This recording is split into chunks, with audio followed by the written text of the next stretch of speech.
You know, those moments that feel like they've been a lifetime in the making? Well, in today's episode, I am taking you behind the scenes of one of the biggest manifestations of my life. My dream car, a Porsche Cayenne Coupe, 7 years on my vision board, now parked safely in my garage. I told you in January I'd start the process and this was going to happen, and now it has happened. So, this episode is not just about a car or anything material for that matter, although I am going to take you into the experience because that part does matter and we'll talk about why. But the real value in this episode is about what happens before the big moment becomes a reality. The unexpected mind drama, the upper limit thoughts that try to sabotage the experience, the guilt, the second guessing, the is this too much spiral.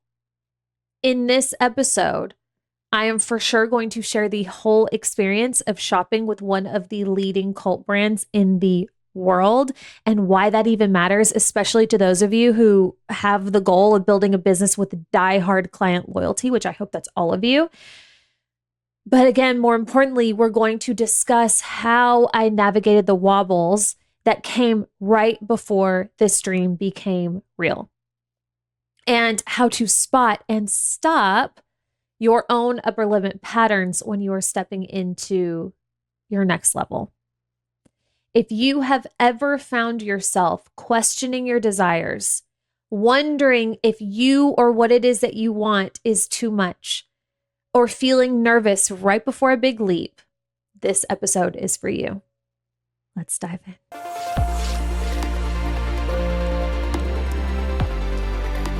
Welcome to All In with Allie, the podcast for online business owners and entrepreneurs who are ready to create the life and business of their dreams. I am so happy you are here. And speaking of being here, she's here. She's here. My baby. Oh, my baby. So I posted her. Okay, so as I record this, I got her yesterday. And as you listen to this, it's been 2 weeks since I got her because we have an episode that is already scheduled to go out next week. And I think if I switch that up on a Friday, again, my team is going to kill me. So we're just going to keep things in order. So as you listen to this, I've had her for a couple weeks now. And man, she's bad. She's bad. So like I said, we're going to dive into like the whole experience because it's so fun. Like these are the things that I like to hear about, and, you know, hearing other people and seeing other people go after their own desires, whether that be a dream car or a dream home or a dream relationship or a dream trip or whatever. Seeing other people do that always has served as a reminder of what's possible for me. And it always lights me up. So I am going to go into that here too. And the experience of shopping with a true cult brand, which is such an experience. We're also going to go into how I actually went into the process and went about manifesting this car that was 7 years in the making. And then again, we're going to get into the mind drama of it all that came up for me and quite frankly surprised me. And it shouldn't be a surprise because nobody is immune to, you know, our mind doing these things and, you know, kind of trying to basically definitely trying to sabotage you, you know, AKA limiting thoughts. But the depth of which I questioned and wobbled was very eye-opening for me, which is why I for sure wanted to come on here and talk about it as it was fresh. So back in January, I recorded an episode when I first made the decision to get the Porsche. I custom built this, and I'll tell you why in a second. So I had to make this decision and put a deposit down in January. And I recorded an episode in January discussing this and sharing why this was so important to me. And we went into embodiment and, you know, we just kind of went like way deeper into the embodiment reasons there. And it really is an important episode. So because I've already recorded that episode, I didn't get much into that in this episode. So if you are interested in it, we will link that in the show notes for you. So, Porsche, man, Cole brand, Cole T. What is a cult brand? As a reminder, a cult brand is a brand that inspires fierce customer loyalty, emotional connection, and community. As well, actually, there's a little bit more. Let me tell you what else a cult brand is. So it builds that emotional connection and community, often creating a sense of identity or belonging. People don't just like cult brands, they love them. They talk about them and they feel like being part of the brand is who they are. That is a cult brand. Now, as you listen to this, I have already hosted my 5-day Die Hard Client Attraction Challenge. So hopefully you were in there with us. But if not, I think we're going to somehow make it available for self-study. So I will put the link of that also in the show notes for you. And definitely check it out because the whole training is essentially how to apply the cult brand method to your own brand to create that loyalty and to attract the diehard believers and buyers. And Porsche crushes this. Crushes. And I've heard, right? And it's pretty evident when you come across customers that for the most part are happy with a brand, that is your insight right there, especially a luxury brand. When you are investing high amounts of cash, you have higher expectations. So I hate to say this, but just like to draw a comparison, another dream car of mine that I also have had on different vision boards is Land Rover or Range Rover. They're stunning cars. I like that they're a bit bigger. And to me, when I think of like my dream mom car, that was always a brand and a type of car that attracted me. But I hate to say this, a lot of people that I know that have owned Range Rovers and that have worked with the brand ultimately end up not very happy. I have talked to people who are, so I'm not saying that's across the board, but more people that I personally would like didn't have a great experience with that brand. So when I'm considering who I'm going to spend my money with, that is something that I take into account. So anybody that I've ever talked to that has a Porsche, and as I started talking about my intention to get a Porsche, so many people came out of the woodwork and DM'd me or started a conversation. They're like, oh my gosh, I heard you're getting a Porsche. You are going to love it. Or, we come from a family who only have Porsches or whatever. And I don't think I've heard one person share a negative experience. So that just goes to show like they know what they're doing. They're very intentional with this. Ultimately, they make it very fun to spend a lot of money with them. From point A to point Z, they have mastered this experience. And I can say there was not one point from the moment that I approached the brand till driving out of the dealership parking lot with my car. There was not one point that was unenjoyable. Not one. So, okay, so let's get into the experience because this is fun.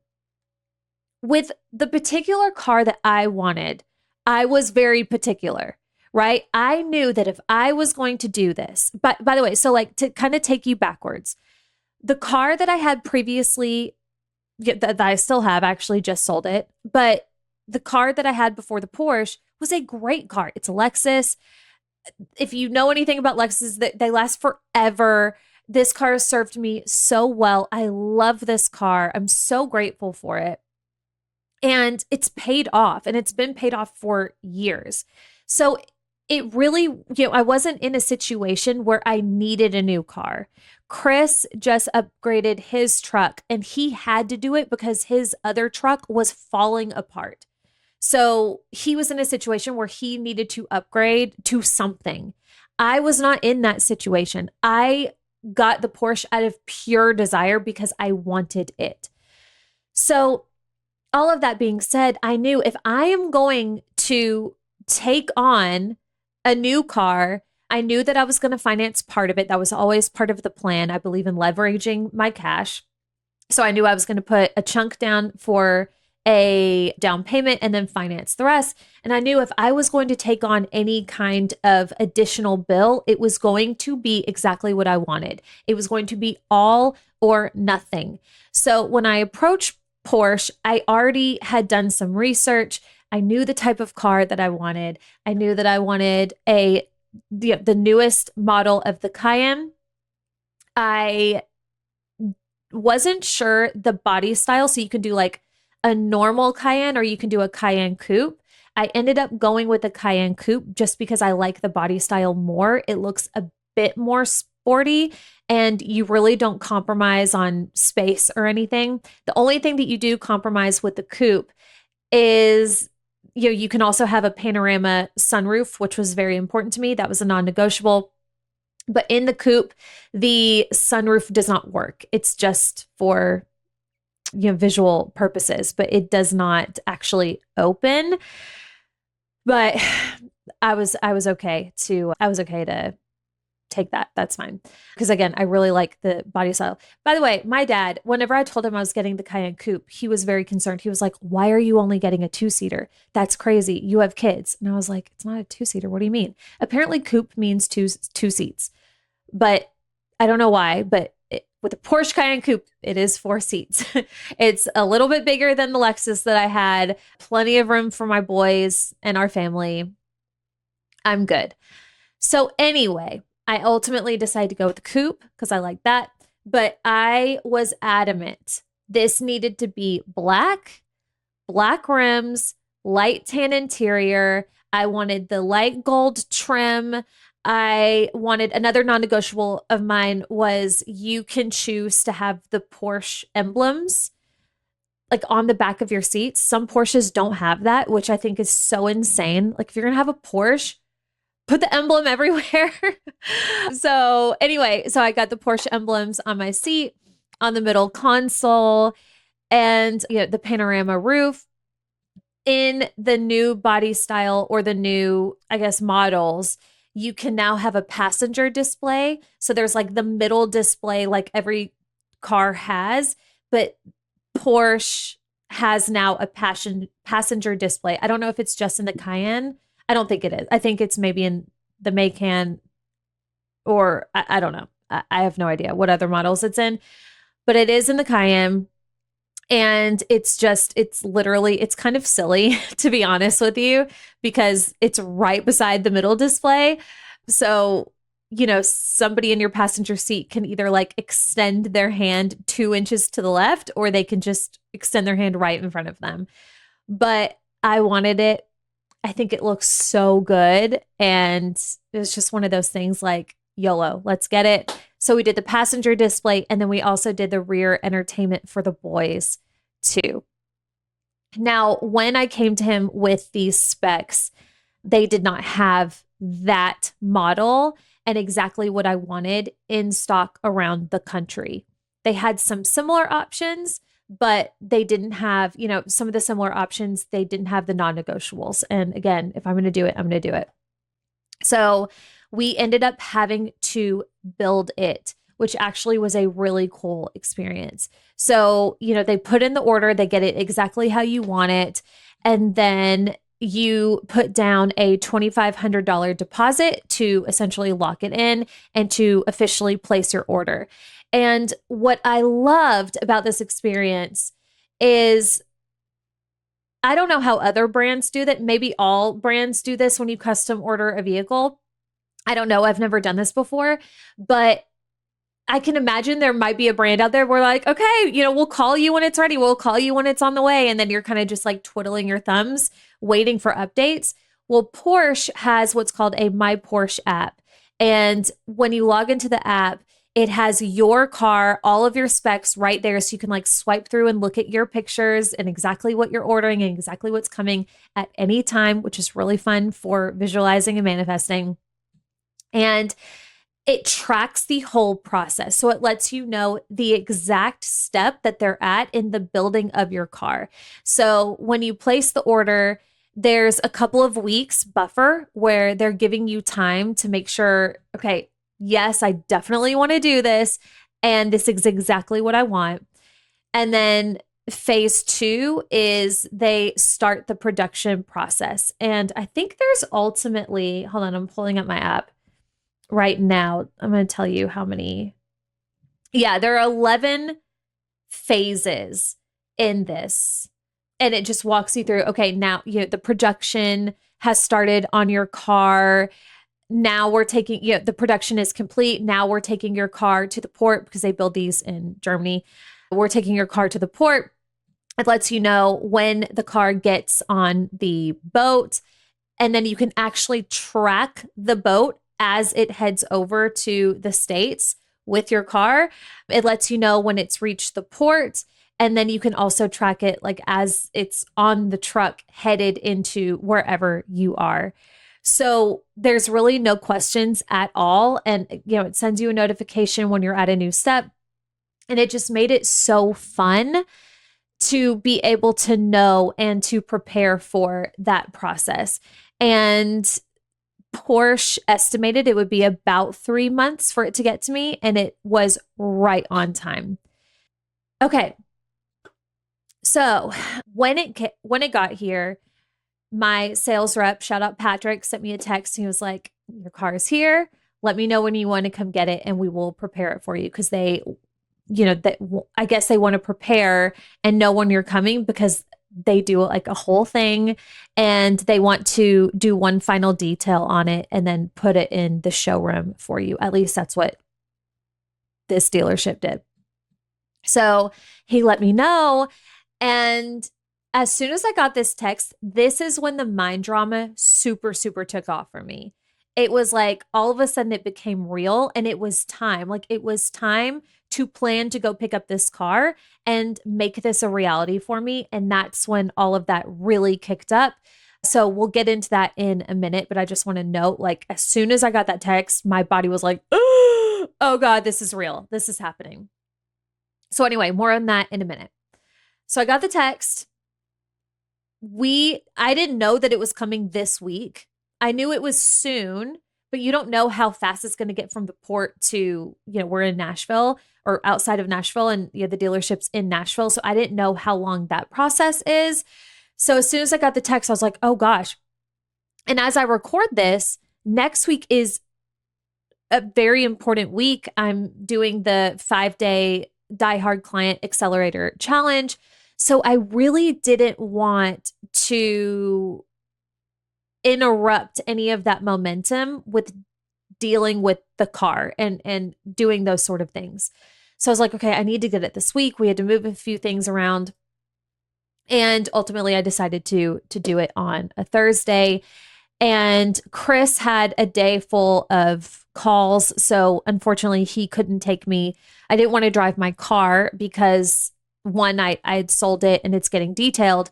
But two, obviously I'm driving home the Porsche and didn't want to deal with having to have somebody go pick it up. So anyway, I took an Uber to Porsche. I got there. It was so surreal because I had pictured this moment, like arriving and seeing the car and sitting in the car and like smelling the smells. I visualized that maybe 1,000 times. So going into that moment was completely surreal. And I was just reminding myself to be present in the whole process. But it was exactly how I had pictured. Exactly. So, you go in, they greet you. I look over, I saw my car. They had the big red bow on it. I was so excited because I didn't know if you see like pictures or other people who have the whole bow experience. And I really, really wanted that. But I also didn't want to ask for it because I was really interested to see how Porsche naturally manages these experiences. And I didn't want to push anything. I just wanted to see what they do on their own. But they had the big bow. They had some balloons beside it. It was in the showroom. I was like, is that my car? They're like, yeah. So I went over, I looked at it. my sales rep was going to, get he was going to get my key so I could get into it. And the ladies in the showroom, they were so kind. They offered to take my picture. They knew. And they were like, oh, look. And in the showroom, they have this giant video screen where they play just kind of like a slideshow of different cars and whatever they have going on. And on that screen said, welcome Allison Reeves to Porsche Nashville, and like welcoming me into the family, which is such a cult brand move. That's like the indoctrination of it. Like, hey, you're with us now. You're part of the family. And it's like, yeah, I am. Take all my money. So that was nice. They offered me a glass of Veuve champagne, which I happily obliged. They gave me some pastries because, obviously you have to fill out paperwork. It's going to be a little bit of a process. And then we dove into it. And just the whole thing, they were so kind. They were so welcoming and accommodating, asking me if there was anything that I needed. Yeah, they just did such a great job. Also, people walking by and being like, is that your car? Congratulations. It's so beautiful. They know, like, even though this is their everyday life, they work in the brand. A lot of them have Porsches themselves. They know and understand the excitement of that first time experience, whether it's your first time purchasing the car or your 10th. So they just really knocked that out of the park. I filled out my paperwork. We got in the car. They showed me some of the different features just to make sure that I understood, how to sync my phone and things like that. And then I was out of there in a little under 2 hours. So it was painless and it was very exciting. And now she's mine. She's mine. And I can't believe it. I can't believe it. It's just like, it's so exciting. So, like I said, and it was really cool. And this is why it's important to have people in your life who you can celebrate these things with. Because one, like the celebration aspect is so nice. Like having people who are genuinely happy for you, like Chris, genuinely happy for me. My clients, Rare Mastermind, genuinely happy for me. Whenever I shared this on my stories, so many of you, like so many, genuinely happy. My family, my dad and my stepmom, they were more excited than I was about this. So that was really nice to have. And also my close girlfriends too, who I told prior. But that's nice. But also when the mind drama started to kick up, having these people as soundboards who also want what you want, but also have your best interest in mind was really nice. So, I shared like before I was leaving to get this, I was talking to Chris and I was like, I have had this car on my vision board for 7 years. And now it's happening. Like I have visualized this moment and now it's happening. And it gives me chills to talk about. And it's a reminder that it's not that this thing required 7 years in the making to happen. It's not that. I decided when I was ready to make this a reality. I decided that. It was up to me. You decide when you are ready for that to happen. And it's cool. It's actually kind of funny how I ultimately decided that it was time to move forward with such a big purchase. So although I did have this car on my vision board for a while, this was like, the ultimate like dream car for me. Last year, I knew, my car was fine. I didn't need anything, but last year was when I really started getting that feeling of like, okay, I think I want something new. And although the Porsche was the dream, I was also at that time, I was kind of open and kind of deciding, well, if I'm going to get a car, I do want to look around to other brands just to see what else is out there.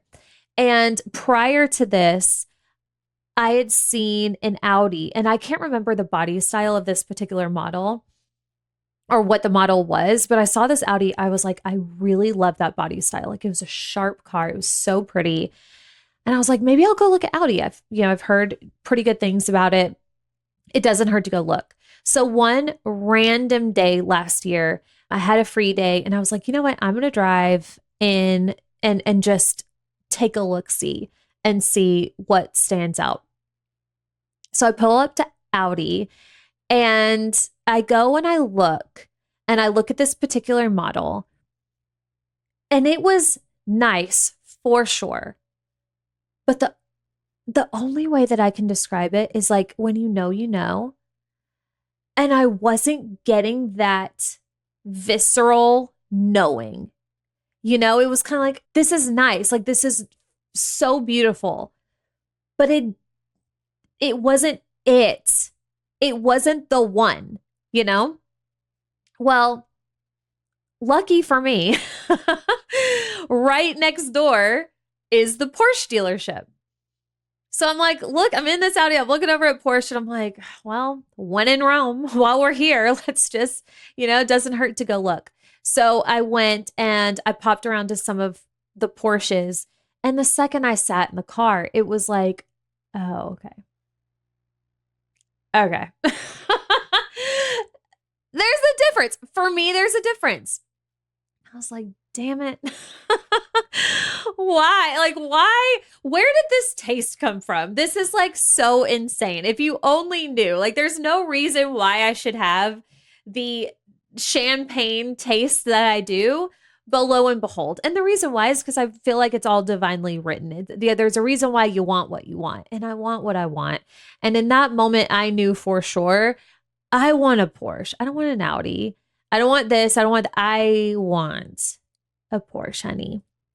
So anyway, that is when it really took it off the vision board and put it into, this is now a goal that we're working toward.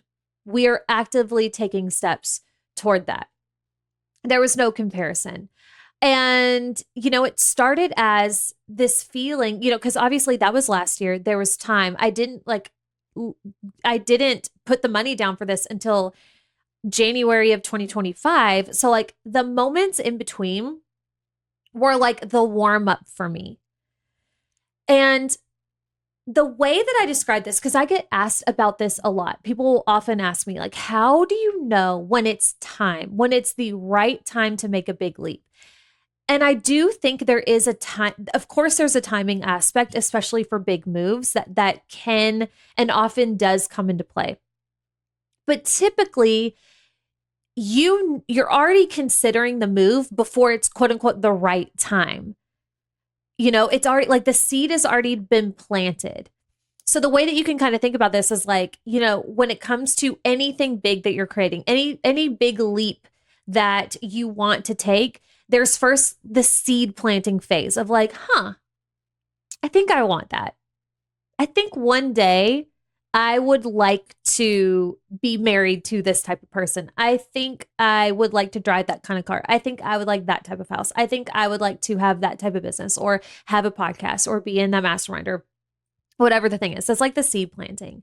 And then there's going to be some space in between. How long that space is going to vary for everybody depending on the thing. And then I think the next phase, the next significant phase is, we'll call it the sprouting phase. And that is where there's a bud that's come through and you get to move on the bud. You either get to water the bud or you get to let the bud die. Oh, that's actually such a good way to think about it. That's literally what it is. Okay. So we planted the seed. There's a little bit of buffer, and then there's going to come a moment. I call it the it's time moment. Okay. Where all of a sudden, for whatever reason, it's fucking time. It's time to go. And that is that sprouting phase where there's life here. There's an opportunity. Do you want to water the opportunity and let it grow and make manifest in your reality? Or again, bypass it, let it die. Not to say there won't be another opportunity down the line, but that's how that goes. And how this feels in my body is it's time. It's just time. And I've experienced this in a few like looking back in hindsight, I can see this so clearly with a few really key moments of my life. Like when I wanted to start the podcast, and I've shared this many times, but like first there was the seed planting phase of like, I think one day I'll probably have a podcast. And then I was on a walk one day, maybe a year or two later.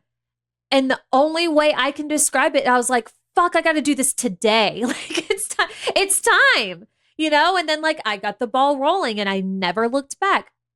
Another time that this happened is, when I came into Melanie and Layer's world and I heard about our mastermind, the seed was planted. I think one day I would like to be in her mastermind. And then, and I kind of like projected that in the future. Maybe a year from now, I'll be ready. And then one day it was just time. And I realized I could, if I want to, let this die and hope that in a year, another opportunity presents itself. Or I can water this now and I can move on this now. And what watering looks like is moving toward it. Walking as if like making the thing happen. That's what watering, like taking the steps, even baby steps, are watering this seed. And I decided, it was just like, no, I'm going to do it now. I could wait for a year or I could do it now. I had this feeling with Chris, like prior to Chris, I dated and was kind of in, I had like some good relationships, some really unhealthy relationships. The seed was planted, after oftentimes like in times of serious contrast and sometimes really low moments of your life. That's when some of the most potent, most powerful seeds are planted. You experience what you don't want at such a visceral level that then it's like, okay, you project like the most incredible opportunity for what it is that you do want. So, I was in a really unhealthy relationship and planted the seed of like, you know what? I think I deserve better. I think I'm worth more. I think I would like a safe, healthy relationship where both of us are in it and love each other and respect each other and are like actually committed to a relationship and growth together. That seed was planted. And then I met Chris and it was like, are you going to water this or not? Are you going to really go for it or not? And it was like, yes, the time is now. Yes, yes. So anyway, I often think about this too, because sometimes, obviously like as I explain this, that's so murky still. It's like, okay, but how do you explain a feeling, right? Like, how do you explain like when you know? Another thing to consider is, and another way that I think about this is when you're really ready to consider leaping or not leaping, and maybe the seed hasn't sprouted yet, you can go either way. Like in your body, you're okay to go either way because that seed hasn't sprouted yet. So like as I had the Porsche on the vision board, I knew like maybe one day the seed was planted, but it's not like I was waking up every day. I was like, I need to get it now. It's time to get it now. I got to move on it now. I was fine either way. Like obviously if somebody wanted to come and give me a Porsche or like if the opportunity presented itself for real, that would be one thing, but it really hadn't. And I was okay waiting. That felt so neutral in my body and it felt good. Being like, okay, it's not time to leap yet. That feels good. For me, when it's time to leap, and this is just my opinion, is when not leaping on it, not watering it, almost feels detrimental to your system. It feels wrong. It feels like self-sabotage to not move on it because you want it so bad, because you've planted the seeds, the opportunity's here. And of course, you can go either way. You can move toward it or not. There's no right or wrong. But for me, how I know it's time to leap is when not leaping feels wrong in my system. It feels like it would not be a smart move because it would then lead me to regret and then probably for me believing less in myself and what I'm capable of, because that's just the way that I'm wired. So anyway, I was ready, right? I did not need this Porsche, but I wanted it bad. And I was ready to make it happen. So I made the deposit in January, and 3 months later, here she is. She's sitting in the car. Now let's talk in the garage. Now let's talk about the mind drama, because like I said in the beginning of this, it really caught me off guard how strong this came for me. Really.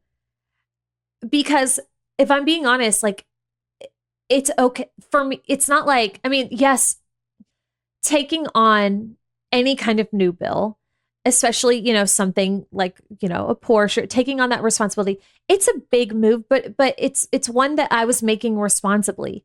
So it's not like it was crazy for me, financially crazy for me to make this move, but it was still different.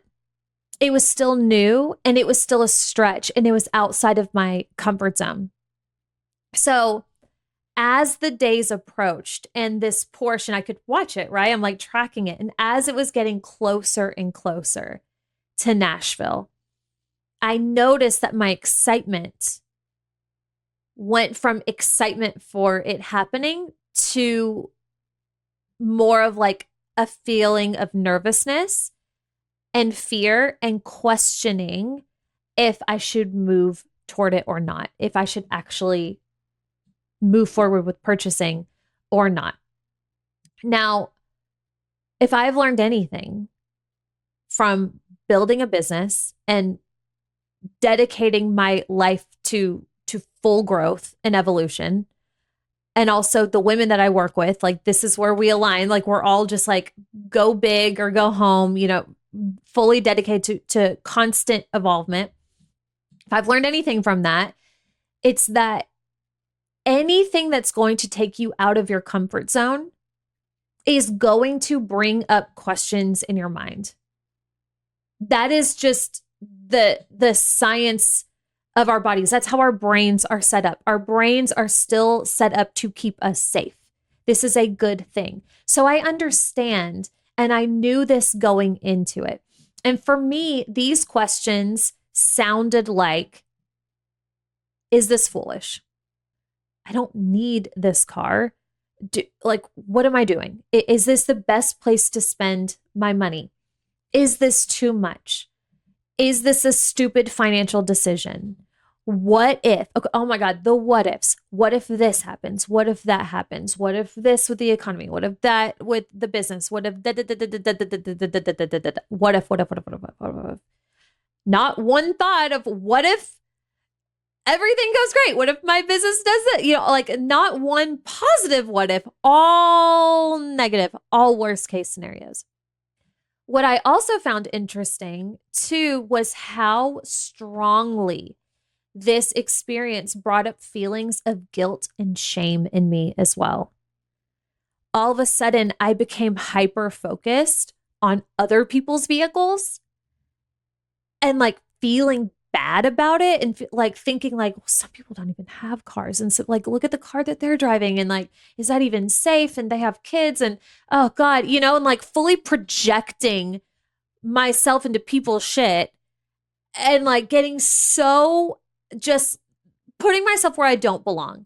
All of a sudden, I became hyper focused on that. And oh, this person is this successful and they don't drive a fancy car. What do they know that I don't know? And maybe this is, and again, putting myself where I don't belong, putting energy and thought into things that are fully outside of my not only my control, but also it's none of my business, right?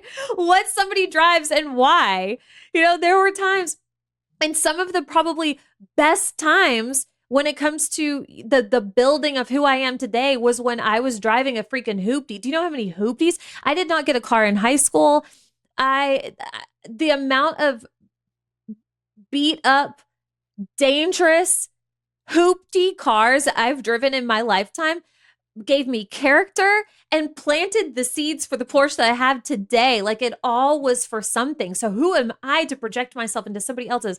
So anyway, I'm just like sharing with you how deep and convincing the spiral was. Okay. And all of this, everything that I'm sharing here, it's classic upper limit theory. Classic textbook upper limit. So in case you're unfamiliar or you need a refresher, the upper limit theory comes from Gay Hendricks' book, The Big Leap. And it's all about how when we unconsciously self-sabotage, it's all about how we have the potential, all of us as humans, we all have the potential to unconsciously self-sabotage when we start to experience more success, love, money, joy, or abundance than we are used to. Okay? So the core idea of this is that we all have these internal thermostats for how good we believe that we're allowed to feel or receive. And this is going to look different for all of us. Okay, we have this basic set temperature of what we're willing to accept, what we're willing to tolerate, how good we're willing to feel, how bad we're willing to feel. So let's say like your thermostat is set to 74, and that's like the base for you. That's where you most comfortably and most often sit. That is your base temperature where you normally are on most given average periods of the day. Now, as soon as you do something to receive more, whether that be invest in something or purchase something or pursue something that you actually want, this increases that thermostat. It takes you to a different level. And as soon as we get outside of that comfort zone temperature, your body is not acclimated yet. You start to get hot. And instead of saying, all I need to do is acclimate, this is just a new level of receiving. This is a new depth to my worth. This is a new proof of what's possible, of how good it gets to be. Let me sit here with the discomfort and let me get comfortable to make this my new baseline. Instead of doing that, because we're unaware of it, that's when the subconscious then will tempt us with sabotaging behavior to bump us back down to our comfort. Okay, it does this by creating problems, constructing drama, procrastination, getting sick, causing arguments, technology issues, like you name it. Your body will do whatever it can to manifest something that's going to bump you back down to your quote safe zone where you feel most comfortable. Okay? That is the upper limit theory. And I was experiencing that to the T. There was even a moment I got to sell my Lexus to the owners of the nail place that I go to, the nail salon. The owners bought my car. And there was even a period like I needed to go find my title. And I had an idea about where it was, but I kept procrastinating on it. And it was like, and I had this moment, I was like, why am I procrastinating this? Because if I can't find that title, that's a problem. And I'm going to have to address that problem. And I'm going to need time to address that problem. Why am I not? And it was like these moments where I was like, oh, I see where I'm like keeping myself at arm's length to what I actually want. And that's what that looked like. So I'm very familiar with this, very familiar. Because again, I help women identify and work through this every day. I've worked through this many times myself. So the really awesome part about that, and when you understand this and you know that this is a thing, it's not that you avoid it happening. Because if you're pursuing growth, like you're going to grow whether you want to or not, this is naturally going to happen. This is just like expected to happen. But when you know it's going to happen, you can turn from a victim of it to more of an observer of it. So I was able to observe it and understand, and then of course correct and kind of coach myself through the process, which was a game changer. I was really proud that I was able to do this. So anyway, typically the upper limit theory, like as you're going through this, it's going to bring up all of the negative for you, right? It's going to bring up all of the doubts, all of the fears, all of the negative what ifs. So it's not that those things are necessarily invalid. Some of those things are possibilities for sure that we don't like. We don't want to just put our head in the sand and pretend that those things can't happen. When you're making a big move, whether it's buying a car or anything, take into account all sides of the equation. But what tends to happen, as you're navigating the upper limit drama is the negative side is so much louder because, again, it wants you to bump down. So it's like screaming and shining a glaring, blinding light on all of the worst case scenarios, while all of the best case scenarios aren't being as loud, right? But that doesn't mean they're not as equally possible. Not to mention just what I believe is like a universal fact, which is you can have whatever the hell you want. There are no limits to this game. So our job isn't to judge what it is that we want or try to avoid it with justification or judgment. Our job is to pursue what it is that we want and become and remain a match for our desires. So it's just remembering, okay, first of all, mind drama aside, I believe I'm put here, like if there's something on my heart that I want, there's a reason why. And I fully believe that. I believe in divine desires. Those are the ones that never leave you. Like they're there for a reason. They're calling to you for a reason. And it's up to you when you get to pick up that call. So there's that. But then there's also like, okay, yes, there are worst case scenarios for sure. There always will be with everything. And let me make sure that I'm also taking into account the positives that can come from this and the best case scenarios of this as well. And where you flow your energy is what's going to come back to you. So by being an observer of this situation, I was able in real time to categorize the thoughts and feelings that were coming up for me and then look at them objectively. Look at them from an observer point of view objectively versus somebody who's so in it that can't see the forest for the trees. So I was able, as a thought came up to be like, okay, that's obviously a limiting belief, right?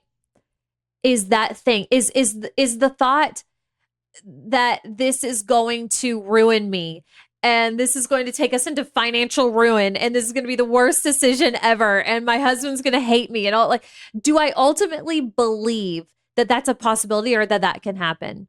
No. Okay, so let's shift that. It's not my job to believe. Just because it's coming up doesn't mean I have to believe it. But it is my job to shift it back to something that's more neutral. And that's in alignment with the reality that I'm creating. Okay, so limiting belief. Another thought comes up. What if so-and-so thinks this or what if that? That's obviously a projection of my own beliefs onto somebody else. That is something that I need to work through, but that has nothing to do with this situation at all and whether I should do it or not. Okay, this next thought comes up. What are these people going to think? And what about this? And okay, that's obviously fear of judgment, which is normal, but my shit to work through. Cool, right? So again, you're catching these things in real time and you're able to see them for what they are as opportunities for sabotage, opportunities to keep you in your safe zone. And you can listen to them, you can be a victim to them, or you can categorize them, shift them, and keep it moving. And then another thing that I was sure to do, and I did this more closely to the beginning of making this decision, was honestly checking in with myself and the reasons why I wanted the car in the first place. Making sure that this was a divine desire, not a want from a place of insecurity or fear. I made sure that, okay, why do I really want this car? Is it because I just really want it, which is enough reason? period? Or is it because I feel like I'm not good enough or successful unless I have this car? Is it because of what the car looks like or what the car symbolizes to somebody else, not to me, but to somebody else? Like maybe they'll think I'm more successful. Maybe they'll think XYZ. Are those the reasons? Or is it because of what it means to me and that I genuinely want it? And it was absolutely a genuine, pure want of mine. And then finally, how I brought this car into being and how you can bring anything that you want into reality is at this point. Okay. So there's the seed sprouting phase, and then there's a little bit of void where you're kind of warming up to it. That void can be 1 minute to 1 year to 10 years. Who knows? And then there's the sprouting. There's an opportunity. That opportunity has presented itself. You get to leap and water it and move toward it, or you get to let it die. Which do you want to do? And then, you water it, you start moving toward it, and then it's yours. The thing is done. Okay? You brought the thing into your reality. This is when you decide. Actually, I want you to decide before then. Okay. So when you start watering, you're going to decide why it is that this is going to be good for you.